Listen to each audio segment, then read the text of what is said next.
呢款戒指係為一個家庭量身鑄造嘅溫馨詩篇，佢嘅靈魂在於環繞戒圈嘅6粒生辰寶石，每一粒都代表住一位摯愛嘅家人，一份生生不息嘅情誼。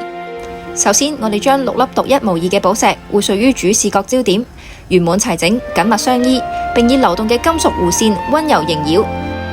構想咗4個設計，閃轉獨具匠心地點綴其間，令18K 白金嘅溫潤光芒、鑽石嘅璀璨火彩與生辰寶石嘅甜美色澤和諧交融，點亮彼此心中最溫暖嘅港灣。而另一個設計則採用流動嘅弧線，將6粒主石與鑽石優雅地串連，錯落有致地分佈於兩側。呢道弧線既係守護家庭嘅避風港，亦象徵住一路嘅相伴與路途中每一份快樂嘅回憶。將6份獨特嘅光彩融匯一體，勾畫出家人之間永恆嘅牽絆與守護。將佢戴喺手上，感受嘅唔單止係珠寶嘅重量，更係將摯愛捧在掌心嘅溫度與分量。關注慈禧擁有不被公式化嘅頂尖設計。